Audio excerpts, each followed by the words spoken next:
This is Autoline Daily reporting on the global automotive industry.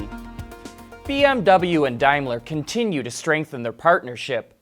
The two companies have signed a memorandum of understanding to jointly develop autonomous technology.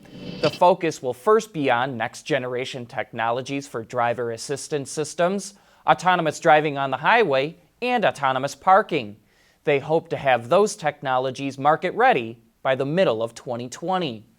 And speaking of autonomy, Apple said it's laying off 190 employees working on its self-driving car program. While the tech company has acknowledged it is working on autonomous technology, it's still a mystery if it wants to make a whole vehicle or just the sensors and software. But Apple is stepping up its testing. The company said it logged 80,000 miles of autonomous driving in California last year, up from 1,000 miles in 2017. But that's way behind other companies like Waymo, which logged 1.2 million miles in 2018. As we keep saying, the auto industry is going through one of, if not the biggest transformation in its history. And to help keep pace with that change, car makers need to invest boatloads of money. That's why Hyundai just announced that it's going to spend around $40 billion over the next 5 years on R&D and new technologies. The company is aiming to have 44 electrified models on the market by 2025, with projected sales of 1.67 million units. And next year, it will introduce a new model built on a dedicated EV platform. In addition to all the new EV models, the investment will go towards mobility, autonomous, and connected car technology. Lighter, safer, stronger, quieter, and more sustainable. Tell us where you need to go, and we'll help you get there. Dow Automotive Systems. We don't succeed unless you do. In late 2017, we reported that Ford would offer a Supercharger kit for the 5-liter versions of the Mustang GT and Ford F-150. And now that kit is available. It comes with the Supercharger, new fuel rails, injectors, intercooler, and larger throttle body. All that will set you back $7,700, but it will boost the Mustang's horsepower to 700. If you want the 3-year, 36,000-mile warranty on the parts, it will have to be installed by a Ford dealer or an ASE-certified technician. The kit is also 50-state compliant.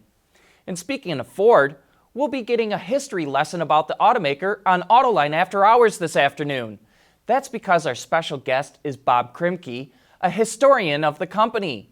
That show is today at 3 p.m. Eastern Time at Autoline.tv. And Ford's collaboration with Volkswagen has been dominating headlines for the past couple of months. But it also recently formed a partnership with Mahindra that isn't getting the same amount of attention.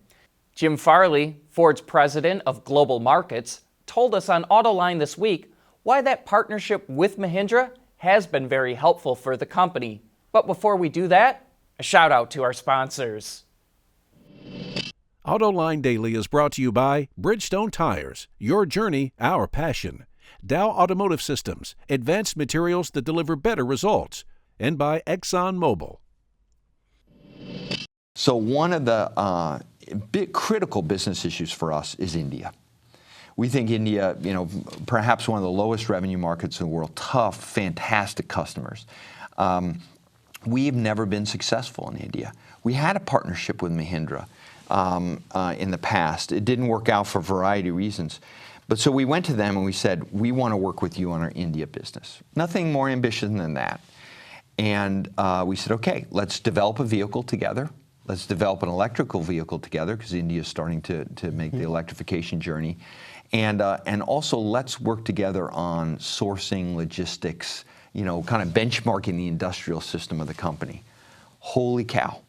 That was an eye-opener. When we saw how they run their business and how we run their business, our business, it was an eye-opener. There were a few things, by the way, that Ford did really well that they were like, oh, hold on a second here. Maybe we should use that supplier here. But generally speaking, it has been an eye-opening experience on how we can compete in India and win.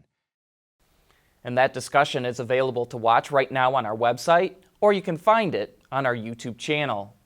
And Mercedes is back in the news again today with the refreshed GLC. While there are changes to the exterior styling, you might have to squint really hard to spot them. The biggest changes are under the hood and more advanced technology. It features a new turbocharged 2-liter 4-cylinder engine that makes 255 horsepower, which is 14 more than before. And although it hasn't released fuel economy figures yet, Mercedes says it will have, quote, significantly lower fuel consumption. The current model gets 22 mpg in the city and 27 on the highway. The interior features the automaker's MBUX infotainment system, which displays on a 10.25-inch screen. There's also an optional 12.3-inch digital instrument cluster for the driver. The new GLC will go on sale in the US late this year. Lamborghini took the wraps off the new Huracan EVO Spider. The soft-top convertible joins the coupe as the second model in its lineup. It's powered by a naturally aspirated 5.2-liter V10 that cranks out 640 horses and is mated to a 7-speed dual-clutch transmission. The setup helps it scream from 0 to 100 kilometers an hour in just 3.1 seconds and hit a top speed of 325 kilometers an hour, or about 200 miles per hour. Lambo will start delivering the Huracan EVO Spider to customers this spring, but as you can imagine, it ain't cheap. It will set you back $287,000 and some change. But that wraps up today's show. Thanks for watching. We'll see you again tomorrow.